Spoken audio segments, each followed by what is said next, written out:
So I put a lot of time and effort into building my home theater, twice actually now with the Home Theater 2.0. But I'm going to give you 5 reasons to talk you out of, or at least make you question, do you really want a dedicated home theater space?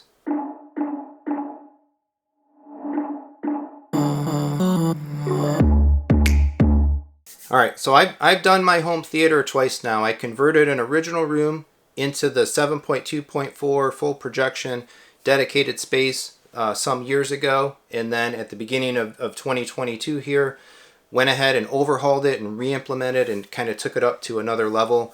And sometimes I question the value of what we've done, and so I wanted to put this video out there. If you're thinking about a dedicated home theater space, you're thinking about a project like this, maybe do you really want it? So I'll give you a couple things that, like hindsight being 2020, that I can look back on and I can see from our space and how we used it, and maybe give you some thoughts to talk you out of it, talk you off the cliff. So consideration number one, do you really want a home theater? This stuff is expensive, right?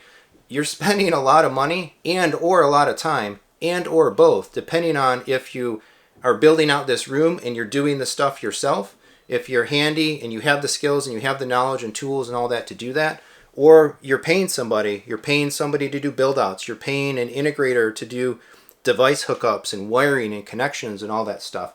And if you think about everything you need for a full-blown dedicated home theater space, right? You need to finish the room. You need a screen, you need a projector, you need speakers, you need processors, you need amplifiers, you need sources, you need seating. You're probably going to want to do room treatments and such.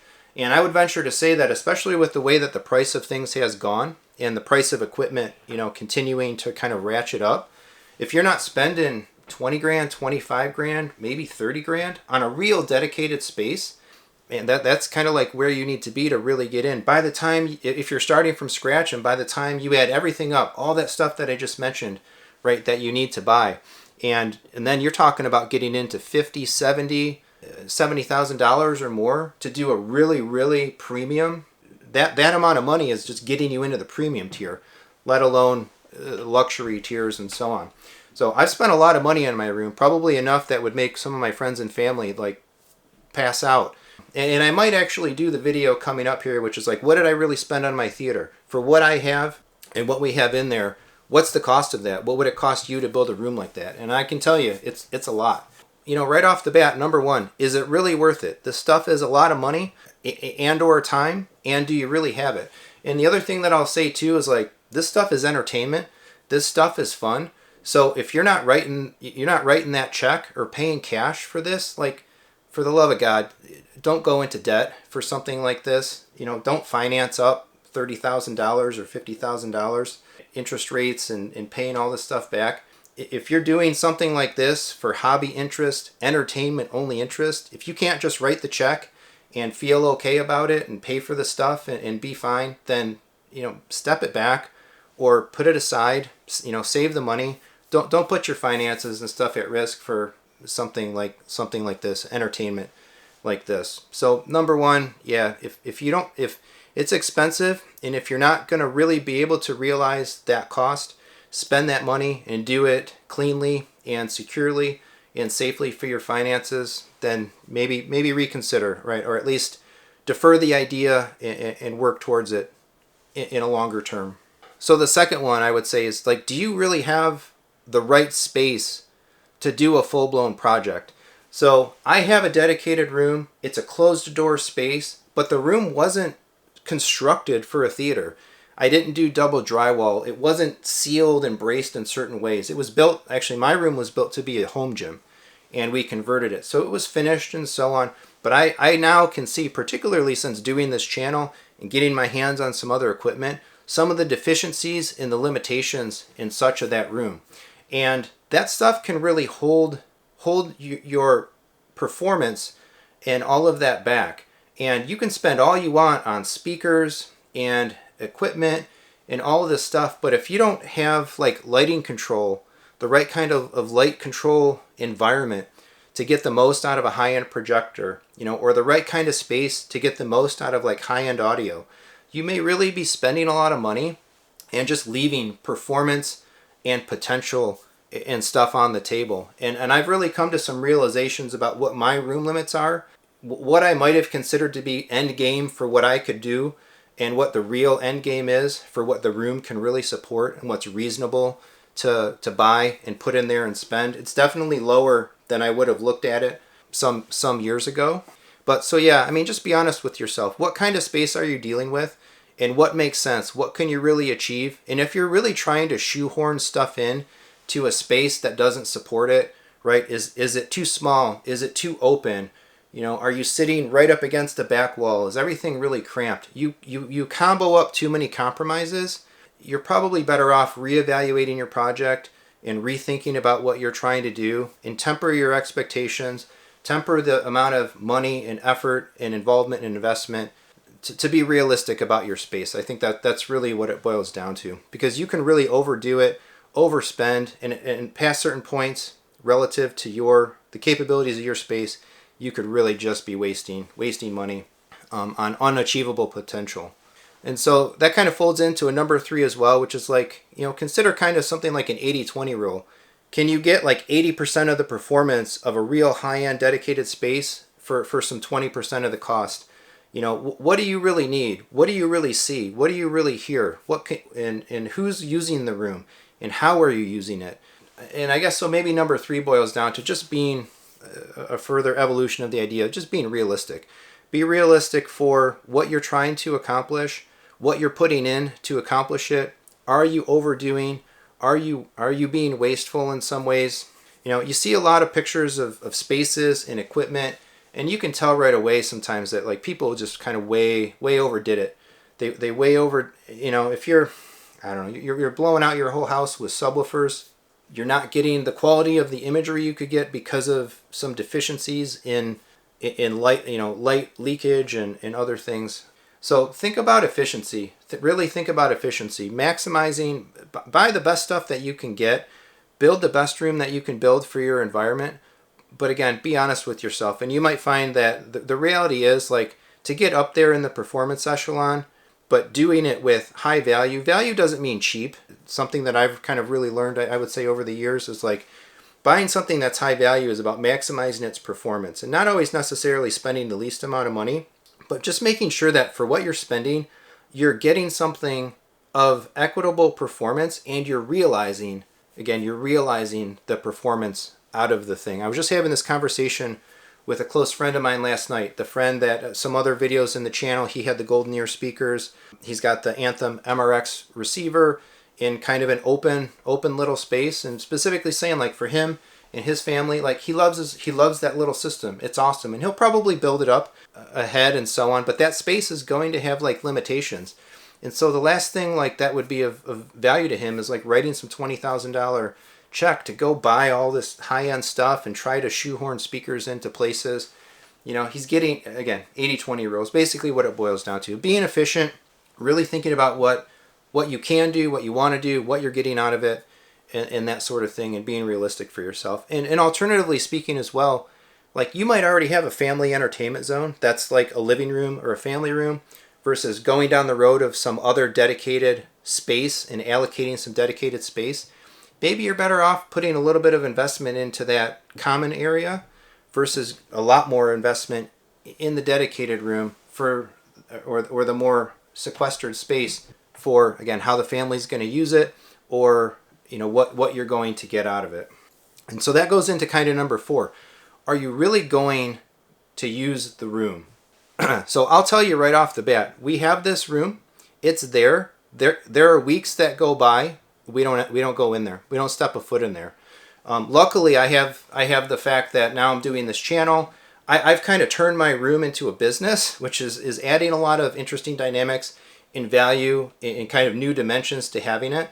But prior to this, as just a room to go into and watch movies, that's a lot for very limited benefit. It's awesome when we're in there, and it's great when we use it. But yeah, we could have a week, 2 weeks, 3 weeks go by where I don't step foot in there. As a family, we don't step foot in there. And it's like a lot of things in life, you know, talking about pools and other expensive but very specific things that you might add to your home or add to your lifestyle that have usage constraints and limited constraints, you know, to them. So we're a very time challenged household with stuff that's going on, and work and school and kids' activities and all that sort of thing.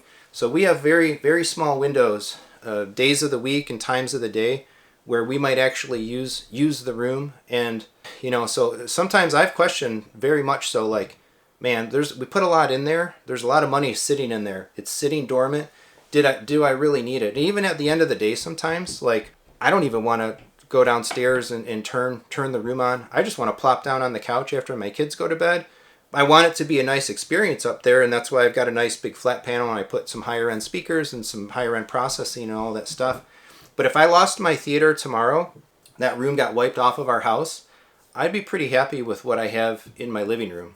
And, I like having this, but at the same time, I'm not like beholden to it or like feel it's some kind of like personal necessity. Sometimes I could honestly kind of take it or leave it. Just because, again, it's an expensive space. We don't use all that much. So what I'm saying is be honest with yourself. How much are you going to really use it? What kind of ROI and such are you going to get out of it? Are you the one that wants it and you're the only one in your family that's ever going to really go down there and use that space independently? And even then, another kind of pro tip that I would give is, we've got kids. The kids go to bed.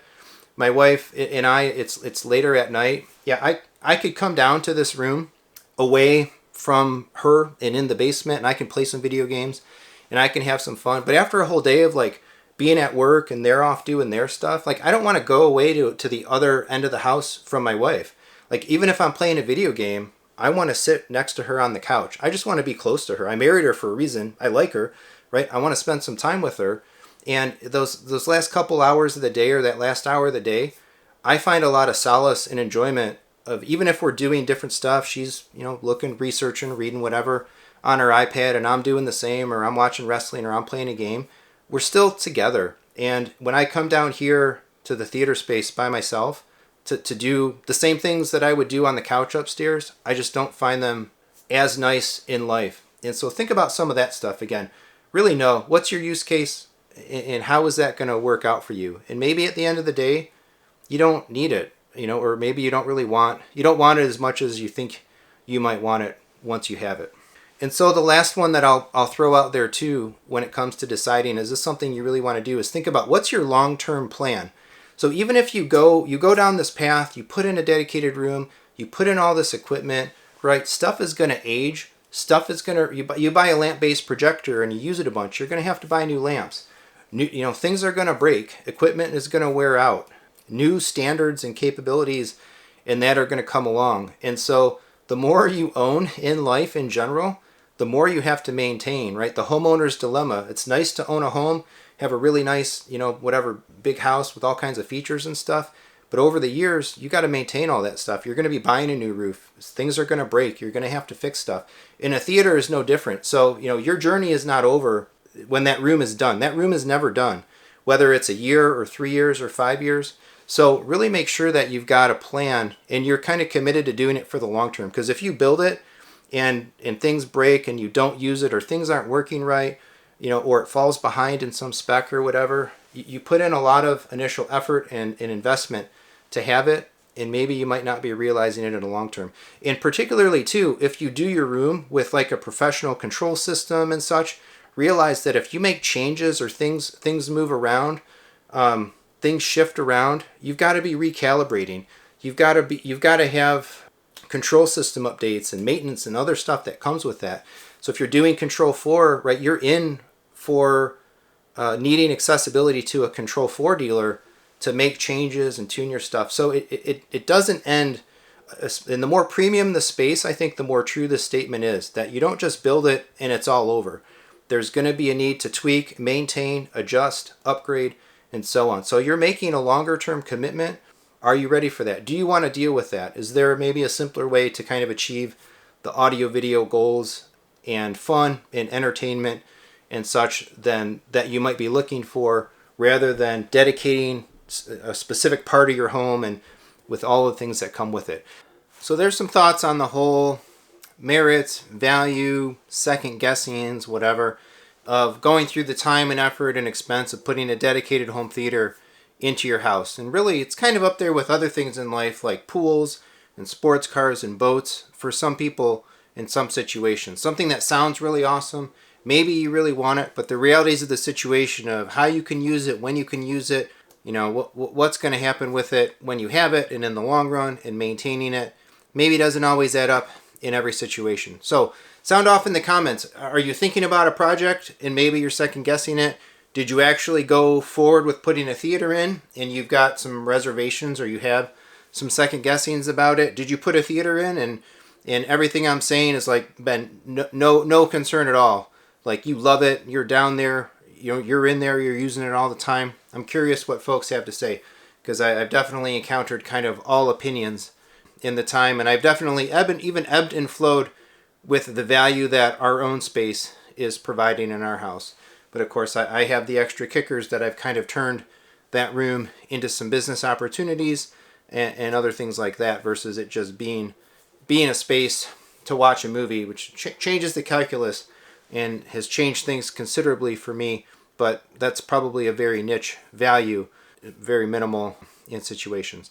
But anyway, let me know what you're thinking. Sound off in the comments. Please like, subscribe, hit the bell for notifications. Look down in the description for some ways to support the channel. And thanks so much for watching.